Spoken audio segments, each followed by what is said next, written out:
नमस्कार, स्वागत है आपका सुनो कहानी में। आप सुन रहे हैं आचार्य चतुर्सेन जी के द्वारा लिखित उपन्यास वैशाली की नगर वधू। कहानी के पिछले भाग में हमने अम्बपाली और बिंबिसार के बीच वार्तालाप सुनी, जहां अम्बपाली उनसे कुछ मांगती हैं। साथ ही साथ हमने भगवान बादरायण की वार्तालाप अम्बपाली से पहले, उसके बाद फिर बिंबिसार से सुनी। अब विस्तार से जानने के लिए आपको कहानी का पिछला भाग सुनना पड़ेगा। तो आइए कहानी में आगे की ओर चलते हैं। भाग 22, दास नहीं अभिभावक। पूरा दिन चारों अश्वरोहियों ने घोड़े की पीठ पर व्यतीत किया। वे नगर, जनपद, विधि सबको बचाते हुए गहन वन में चलते ही गए। मार्ग में 2-1 हिंसक जंतु मिले। शंभ ने उनका आखेट किया, परंतु सोम अत्यंत खिन्न मुद्रा से सबके आगे आगे जा रहे थे। उनमें बातचीत का भी दम नहीं था। उनके पीछे कुंडनी राजकुमारी को दाहिने करके चली जा रही थी। राजकुमारी अत्यंत म्लान, थकित और शोकाकुला थी। परंतु जब जब उनसे विश्राम के लिए कहा गया तो उन्होंने कहा कि नहीं, चले ही चलो, मैं और चल सकती हूं। शंभ सबके पीछे चारों ओर देखता सावधानी से चल रहा था। एक आध बात कुंडनी कर लेती थी, फिर सन्नाटा हो जाता था। कभी कभी वायु लंबे वृक्षों और पर्वत कंदराओं से टकराकर डरावने शब्द करती थी। कुमारी का चेहरा पत्थर की भांति भावहीन और सफेद हो गया था और उनके नेत्रों की ज्योति जैसे बुझ चुकी थी। सोम ने अति विनय से 1-2 बार कुमारी से विश्राम कर लेने और थोड़ा बहुत आहार करने को कहा था, परंतु कुमारी बहुत भीत थी। उन्होंने हर बार भीत दृष्टि से कुंडनी की ओर ताक कर कहा, नहीं हला, अभी चले चलो। धूमकेतु थका नहीं है, मैं भी थकी नहीं हूं। सोम कुमारी की व्यग्रता तथा वैकल्प को समझते थे, इसी से वे चुप हो रहे। वे चलते ही गए। मध्याह्न की प्रखर धूप धीमी पड़ गई। अश्वरोही और अश्व एकदम थक गए। सोम ने एक ऊंचे स्थान पर चढ़कर चारों ओर दृष्टि फेंकी। कुछ दूर उन्हें बस्ती के चिन्ह प्रतीत हुए। उन्होंने तनिक रुककर शंभ से कहा, शंभ, आखेट का ध्यान रख। और फिर कुंडनी के निकट जाकर कहा, कुंडनी, वहां बस्ती मालूम होती है, आज रात वहीं व्यतीत करनी होगी। और उसने बिना उत्तर की प्रतीक्षा किए उधर ही प्रस्थान कर दिया। सूर्यास्त होने तक ये लोग नगर उपकूल में पहुंच गए। नगर में न जाकर उन्होंने नगर के प्रांत भाग में अवस्थित एक चैत्य में विश्राम करना ठीक समझा। चैत्य बहुत पुराना और भग्न था। उसके एक कक्ष की दीवार बिल्कुल टूट गई थी, फिर भी वहां विश्राम किया जा सकता था। निकट ही एक पुष्करिणी थी। अश्वों ने जल पिया और अश्वारोहियों ने भी। राजकुमारी के विश्राम की संपूर्ण व्यवस्था कर सोम ने चिंतित भाव से कुंडनी की ओर देखा। शंभ ने एक सांभर मारा था। उसकी ओर निराशा से ताककर सोम ने कहा, कुंडनी, क्या ये राजनंदिनी के आहार के लिए यथेष्ट होगा?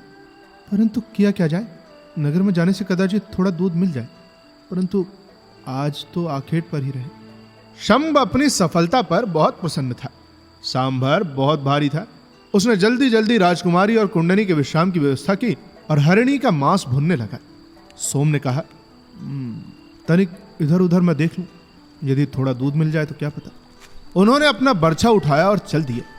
निवृत्त होकर कुंडनी ने कुमारी के मनोरंजन की बहुत चेष्टा की। वो उनके निकट आकर बातें करने लगी।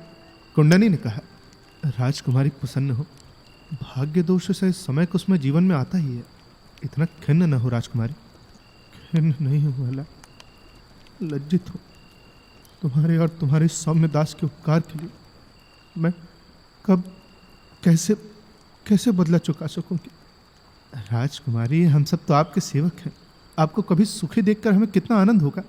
कुंडनी ने आर्द्र होकर कहा, किंतु सखी, क्या सचमुच वो वीर तुम्हारा दास है? राजकुमारी ने नीची दृष्टि से सोम की ओर देखकर कहा, मेरा ही नहीं, आपका भी राजनंदिनी। नहीं, उसका तेज, शौर्य, सत्साहस श्लाघ्य है। वो तो किसी भी राजकुल का भूषण होने योग्य है। फिर उसका विनय और कार्य तत्परता कैसी है? उसकी उसे शिक्षा मिली है। हला, क्या नाम कहा? सोम। हाँ, सोम। और उस दास के दास का नाम शंभ। जी हाँ, दास के दास का शंभ। कुंडनी हंसती। राजकुमारी होठों ही में मुस्कुराई। उन्होंने कोमल भाव से कहा, सखे, इस विपन्नावस्था में ऐसे अकपट सहायक मित्रों से दासवत व्यवहार करना ठीक नहीं है। ये तो वे हमारे हाथ में ही है। किंतु राजनंदिनी दास दास है, सेवा उनका धर्म है, उनके प्रति उपकृत होना उन्हें सिर चढ़ाना है। ऐसा नहीं हला, अंततः मनुष्य सब मनुष्य ही है और वो तो एक श्रेष्ठ पुरुष है, मैं उन्हें दास नहीं समझ सकती। तो आप राजकुमार समझिए राजनंदिनी, ये तो आपके हृदय की विशालता है। नहीं, वे राजकुमार से भी मान्य पुरुष हैं हला। राजकुमारी का मुंह लज्जा से लाल हो गया और आंख से आंसू झरने लगे। इसी समय सोम कुछ आहार द्रव्य और थोड़ा दूध ले आए। शंभ ने भी हरिण को भून भान लिया था। राजकुमारी क्षण भर को अपनी विपन्नावस्था भूलकर फुर्ती से आहार को स्वयं परोसने लगी। उन्होंने पलाश पत्र पर आहार संजोकर अपनी बड़ी बड़ी पलकें सोम की ओर उठाई और कहा, भद्र, भोजन करो। सोम ने विनयवनत होकर कहा, नहीं राजनंदिनी, पहले आप और कुंडनी आहार कर लें, पीछे हम लोग खाएंगे। नहीं नहीं, ऐसा नहीं, दास का निवेदन है। दास नहीं भद्र, अभिभावक कहो। राजनंदिनी का गला भर आया। उन्होंने फिर उन्हीं भारी भारी पलकों को उठाकर सोम की ओर गीली आंखों से ताका। उस मूक अनुरोध से वशीभूत होकर सोम ने और आग्रह नहीं किया। उन्होंने कहा, तो फिर राजनंदिनी की जैसी आज्ञा हो, हम लोग साथ ही बैठकर भोजन करें। राजकुमारी ने भी जल्दी जल्दी कुंडनी और अपने लिए आहार परोसा, शंभ को भी दिया, पर शंभ किसी तरह साथ खाने को राजी न हुआ। वे तीनों भोजन करने लगे। सोम की भावधारा। बाहर आकर सोम थकित भाव से एक सूने चैत्य के किनारे एक वट वृक्ष के सहारे आ बैठे। अपना विशाल खड़ग उन्होंने लापरवाही से एक ओर फेंक दिया। उशोन्य दृष्टि से आकाश को ताकते रहे। उस गलती हुई रात में उस एकांत भीषण स्थान में बैठे हुए सोम बहुत सी बातें विचारते रहे। ओस से भीगे हुए गुलाब के पुष्प की भांति कुमारी का शोकपूर्ण मुख उनकी दृष्टि में घूम रहा था। एक प्रबल राज्य के राजा की राजनंदिनी किस भांति उसी के उद्योग और यत्न के कारण इस अवस्था को पहुंची, यही सब सोच सोचकर उनका नवीन, भावुक, तरुण और वीर हृदय आहत हो रहा था। रह रहकर उन्हें आचार्य काश्यप की बात याद आ रही थी। राजतंत्र की इस कुत्सा पर उन्हें अभी कुछ सोचने का अवसर ही नहीं आया था। असुरपुरी में तथा चंपा में वो कुंडनी का अद्भुत कौशल, साहस और सामर्थ्य देख चुके थे। वो जान गए थे कि आचार्य की बात झूठी नहीं। इस अकेली कुंडनी में एक भारी सेना की सामर्थ्य नहीं थे। राज्यों की लिप्सा में किस प्रकार निरीह निर्दोष हृदय कुसुम इस प्रकार दलित होते हैं, ये सोच सोचकर सोम का हृदय मर्माहत हो रहा था। परंतु बात केवल भूत दया तक ही सीमित न थी। सोम का तारुण्य भी कुमारी को देखकर जागृत हुआ था। कुंडनी के उत्पत्ति साहचर्य से यत्किंचित उनका सुप्त यौवन जागृत हुआ था, परंतु उसे विष्कन्या जान तथा भगनी भावना से वो वहीं ठिठक गया था। परंतु अब इस अमल धवल कुसुम कोमल सुकुमारी कुमारी के चंपक पुष्प के समान नवल देह और लज्जा, संकोच, दुख और शोक से परिपूर्ण मूर्ति पर उनका संपूर्ण तारुण्य जैसे चल विचल हो गया। उन्होंने प्रण किया कि मेरे ही कारण कुमारी की दुर्दशा हुई है, मैं ही इसका प्रतिरोध करूंगा। बहुत देर तक सोम यही सोचते रहे। उन्हें यह भी ध्यान न रहा कि कोई उनके निकट है, पर कुंडनी छाया की भांति उनके साथ थी। बहुत देर बाद कुंडनी ने कहा, क्या सोच रहे हो सोम? सोम ने अचकचाकर कुंडनी की ओर देखा, फिर शांत संयत स्वर में कहा, कुंडनी, कुछ हमारे ऊपर भी चंपा की कुमारी की विपन्न अवस्था का दायित्व है। मूर्खता की बातें हैं, हम मगध राजतंत्र के यंत्र हैं, हमें भावुक नहीं होना चाहिए। कुछ देर सोम चुपचाप आकाश को ताकते रहे, फिर वो एक लंबी सांस लेकर बोले, कदाचित ठीक कहती हो कुंडनी, परंतु मेरा तो अभी से सारा पुरुषार्थ कल गया और अब तो संभवतः है राजनीति में भाग लेने की भी मुझ में शक्ति नहीं रह गई। ये तुम क्या कहते हो सोम? आर्य अमात्य को तुमसे बड़ी बड़ी आशाएं हैं। अभी हम जिस गुरुतर कार्य में नियुक्त हैं, हमें उधर ध्यान देना चाहिए। अब तुम राजगृह लौट जाओ कुंडनी। अब मेरे तुम्हारे मार्ग दो हैं, परंतु उद्देश्य तो एक ही है। संभवतः वे भी दो हैं। तुम राज सेवा करो और मैं राजकुमारी की सेवा करूंगा। कुंडनी हंस दी। उसने निकट स्नेह से सोम के सिर पर हाथ रखा और स्निग्ध स्वर में कहा, सोम, तुम्हें मालूम है कि कुंडनी तुम्हारी भगनी है? जानता हूं। सो तुम्हारा एकांत हित कुंडनी को छोड़ और दूसरा कौन करेगा? तो तुम मेरा हित करो ना। फिर क्या करूं, कहो। राज सेवा त्याग दो। कुंडनी ने हंसकर कहा, और तुम्हारे साथ रहकर राजकुमारी की सेवा करूं? इसमें हंसने की क्या बात है कुंडनी? क्या यह सेवा नहीं है? फिर उनकी सेवा कर दी गई, अर्थात उन्हें रानी से राह की भिखारिणी और अनाथ बना दिया गया। सोम ने उत्तेजित होकर कहा, यह कार्य तो हमारा नहीं था, राज कार्य था प्रिय। हमने तो विपन्नावस्था में उनका मित्र के समान साथ दिया है। तो कुंडनी, अब उनका क्या होगा सोचो तो। कुछ तो हो ही जाएगा, जल्दी क्या है, अभी तो हम श्रावस्ती जा ही रहे। नहीं, मैं राजकुमारी को वहां नहीं ले जाऊंगा। तो फिर कहाँ ले जाओगे? पृथ्वी के उस छोर पर जहां हम दोनों अकेले रहे। कुंडनी को कहाँ छोड़ोगे? कुंडनी हंस दी। उसने फिर सोम के सिर पर हाथ फेरते हुए कहा, यह ठीक नहीं है प्रिय। तब विचार करो, राजकुमारी क्या सहमत होंगे? मैं कह दूंगा कि मैं दास नहीं हूं और मागध हूं, उनका पितृहंता और राज्य विध्वंसक शत्रु। किंतु किंतु सोम उत्तेजित होकर पागल की भांति चीख उठे। उन्होंने कहा, मैं उन्हें चंपा की गद्दी पर बैठाऊंगा, मैं मगध से विद्रोह करूंगा। ये तो बहुत अच्छी योजना है सोम, फिर तुम अनायास ही चंपाधिपति बन जाओगे। किंतु राजकुमारी क्या तुम्हें क्षमा कर देंगे? इतना करने पर भी नहीं? ओह, तुम उनका मूल्य उन्हीं को चुकाओगे और फिर उन्हें अपनी दासी बनाकर रखोगे। दासी बनाकर क्यों? और किस भांति? तुम राजकुमारी की विचार भावना की परवाह किए बिना अपनी ही योजना पर चलते जाओगे और समझोगे कि राजकुमारी तुम्हारे अनुगत हो गई। तो कुंडनी, मैं राजकुमारी के लिए प्राण दूंगा। सो दे देना, बहुत अवसर आएंगे। अभी तुम चुपचाप श्रावस्ती चलो। राजकुमारी को निरापद स्थान पर सुरक्षित पहुंचाना सबसे प्रथम आवश्यक है। हम लोग छद्मवेशी हैं, पराये राज्य में राज सेवा के गुरुतर दायित्व से दबे हुए हैं। राजकुमारी को अपने साथ रखने की बात सोच ही नहीं सकते। फिर तुम एक तो अज्ञात कुलशील, दूसरे मागध, तीसरे असहाय हो।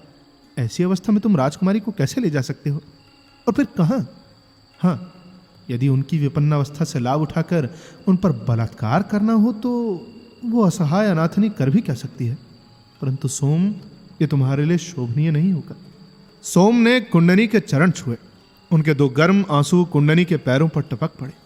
सोम ने कहा, कुंडनी, स्वार्थवश में अधम विचारों के वशीभूत हो गया। तुम ठीक कहती हो, उन्हें निरापद स्थान पर पहुंचाना ही हमारा प्रथम धर्म है। तो अब तुम सोचो, बहुत रात हो गई, हमें एक पहर रात रहते ही ये स्थान त्यागना होगा। मैं शंभ को जगाती हूं, वो प्रहरी का कार्य करेगा। सोम ने और हठ नहीं किया।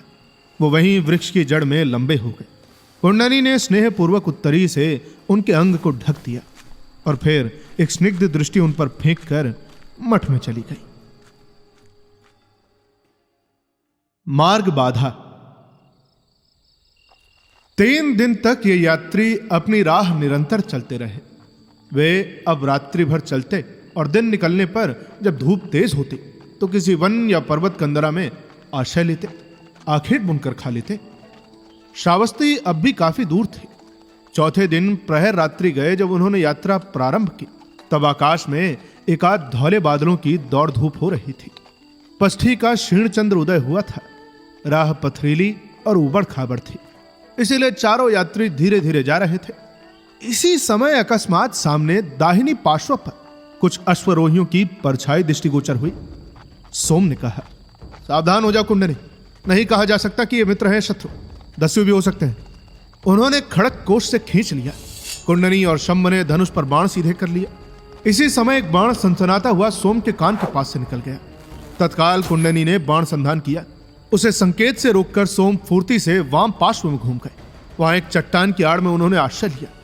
कुंडनी और राजकुमारी को वहां छिपाकर तथा शंभ को उनकी रक्षा का भार देकर अश्व को चट्टान के ऊपर ले गए। उन्होंने देखा शत्रु 50 से भी ऊपर है और उन्होंने उन्हें देख लिया है और वे उस चट्टान को घेरने का उपक्रम कर रहे हैं। सामने एक घाटी और उसके उस पार प्रशस्त मार्ग है। घाटी बहुत तंग और लंबी है। ये सब देखकर वे तुरंत ही कुंडनी के निकट आ गए। उन्होंने कहा, शत्रु 50 से भी अधिक है और संभवतः उन्होंने मैं आते देख लिया है। क्या करना होगा? कुंडनी ने स्थिर स्वर से कहा। सोम ने व्यग्र भाव से कहा, कुंडनी, चाहे जिस भी मूल्य पर हमें राजकुमारी की रक्षा करनी होगी। हम 4 हैं और शत्रु बहुत अधिक। यदि किसी तरह हम घाटी के उस पार पहुंच जाएं तो फिर कुछ आशा हो सकती है। राजकुमारी को साहस करना होगा।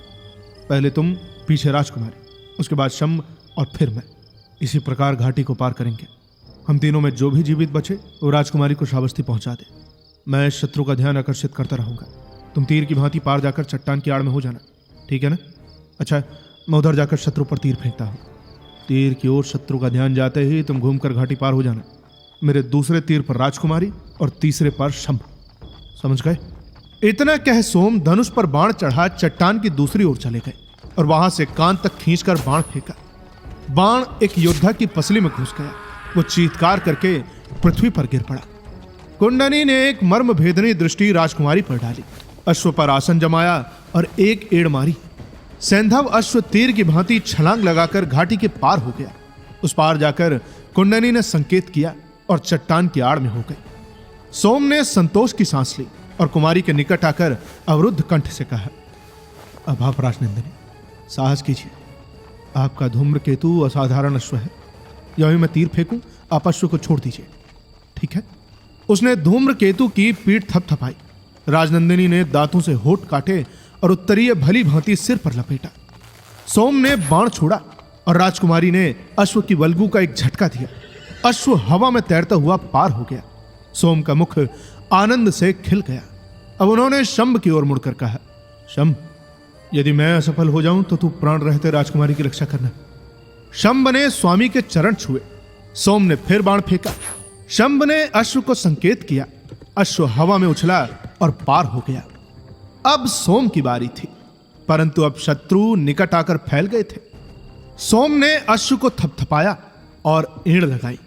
अश्व उछला और इसी समय एक बाण आकर सोम की गर्दन में घुस गया और सोम वायु से टूटे वृक्ष की भांति घाटी में गिर गया। शंभ चीत्कार करके दौड़ पड़ा तो राजकुमारी हाय कर उठी और कुंडनी का मुंह फक हो गया। राजकुमारी घाटी की ओर लपकी, परंतु कुंडनी ने हाथ पकड़कर उन्हें रोक कर कहा, क्षण भर ठहरो हला, शंभ उनकी सहायता पर है। उधर से बाणों का मेघ बरस रहा था। उनमें से अनेक शंभ के शरीर में घुस गए। उसके शरीर से रक्त की धार बह चली, पर उसने इसकी कोई चिंता नहीं की। वो मूर्छित सोम को कंधे पर लादकर इस पार ले आया। और अश्व शंभ? कुंडनी ने उद्वेग से कहा, दोनों अश्व मर गए। शंभ ने हाँफते हाँफते कहा, बाण वहां तक आ रहे थे और शत्रु घाटी पार करने की चेष्टा कर रहे थे। कुंडनी ने कहा, शंभ, इन्हें राजकुमारी के घोड़े पर रखो और तुम मेरे साथ आओ। एक क्षण का विलंब भी घातक होगा। इसी समय सोम की मूर्छा भंग हुई। उसने राजकुमारी को सामने देखकर सूखे कंठ से कहा, कुंडनी, तुम राजकुमारी को लेकर भागो। हम लोग, मैं और शंभ, तब तक शत्रु को रोकेंगे। राजकुमारी ने आंखों में आंसू भरकर कहा, नहीं, आप मेरे अश्व पर आएंगे। व्यर्थ है, हम सब मारे जाएंगे। इसी बीच शंभ ने तीर मारकर दो शत्रुओं को धराशायी कर दिया। सोम ने साहस करके तीर खींचकर कंठ से निकाल दिया। खून की धार बह चली। राजकुमारी ने लपक कर अपना उत्तरीय सोम के कंठ से बांध दिया और कहा, उठो भद्र, मेरे अश्व पर। नहीं राजकुमारी, आप जाइए, एक एक क्षण बहुमूल्य है। मैं आपको छोड़कर नहीं जाऊंगी। और वो सोम के वक्ष पर गिर गई। सोम के घाव से अब भी रक्त निकल रहा था। एक शत्रु घाटी के इस पार आ गया था। उसे शंभ ने बाण से मारकर कहा, बहुत शत्रु इस पार आ रहे हैं। सोम ने कांपते हाथों से राजकुमारी को अलग करके कहा, ईश्वर के लिए कुमारी, प्राण और प्रतिष्ठा लेकर भागो, तो हम लोग साथ ही मरे।